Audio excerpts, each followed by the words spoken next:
Hello guys, and welcome to another one of my Fortnite videos. We're gonna be looking into this crazy thing in this video, the vacuum tube rifle. I am really hyped about having this weapon, and I had something hiding, so you know, good times.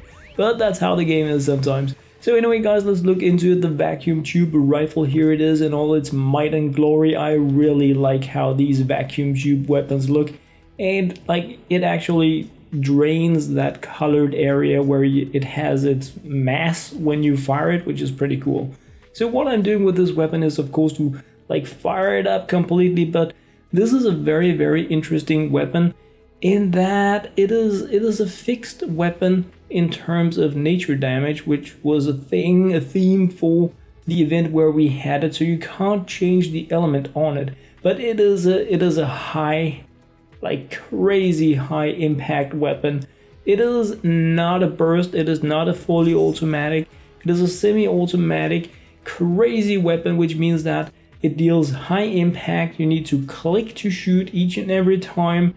And I was thinking about what do I want to do with this weapon. It has a pretty low fire rate, so if I go shadow shot it will be even slower, but I will get even more impact. But I kind of decided that there was no real reason to get that 5.0 fire rate with it. I was just going all damage, all crazy impact in on it. So I went shadow shot and just leveled it up, went shadow shot all the way up to Sunbeam, because I have a weapon here that slows opponents anyways. So when I hit them, they're gonna be slowed, which means that I have more time to fire with it.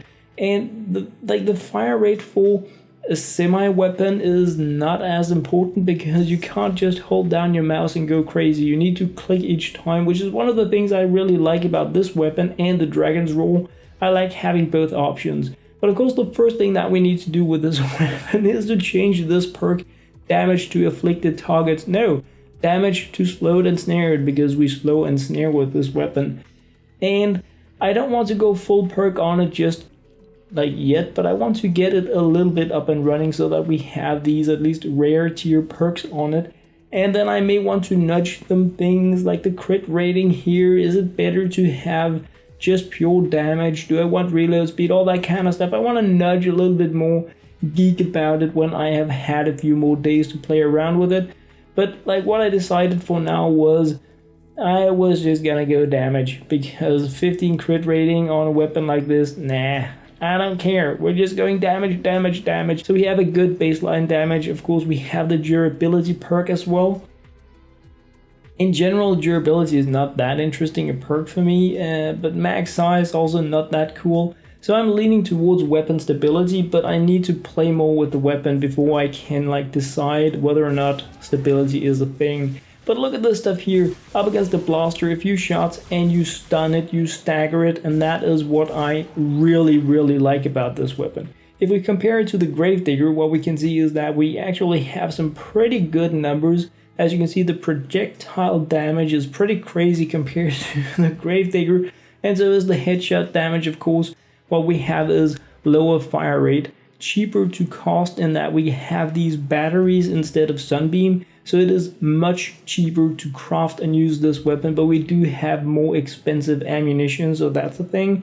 But besides that, look at the damage and the headshot damage on this thing here, pretty crazy. I mean, we have a lot of things that are comparable, but my Gravedigger is god perked, completely up and running, so it should be better just because of that.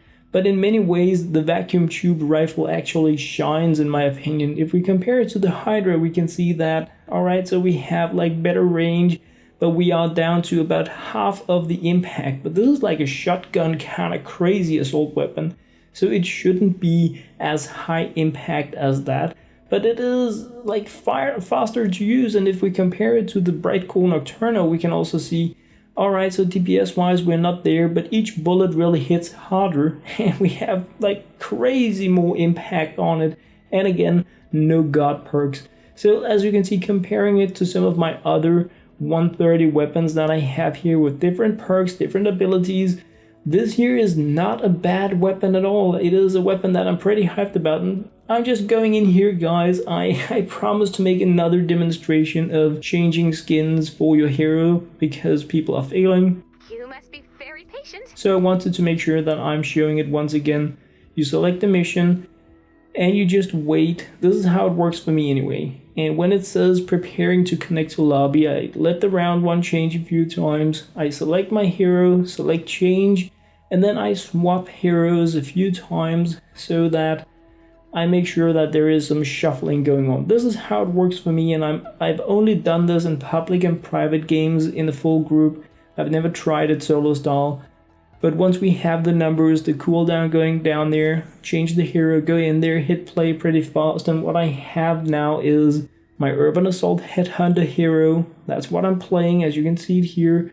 But what I can do is that I can go into my settings, I can go into first person camera view, I can then move around, I can go back again, remove the first person camera view, and for some reason I have this glitchy thing in the game that allows me to have the second skin that I selected overlaying the original hero. So it was just, you know, this here is an Urban Assault Headhunter, but as you can see, it's Miss Bunny Penny. But anyway, moving back to the weapon, it is crazy. Like, it is so... I am so amazed by it, and playing it with the Urban Assault Headhunter is, in my opinion, the best way to go because we have a pretty crap fire rate on this weapon. But when you have a headshot that increases your fire rate, you can, I mean, this comes down to you being able to use your mouse good enough. You can like do silly, crazy damage headshotting with this weapon. It is a thing. Of course, if you're up against fire element opponents, then you're in a bit of a trouble. But you can take down anything with this thing. Of course, don't go fire. I said it a few times now. So what I'm doing now is I wanted to include a few different battles so you can get some damage reads on it.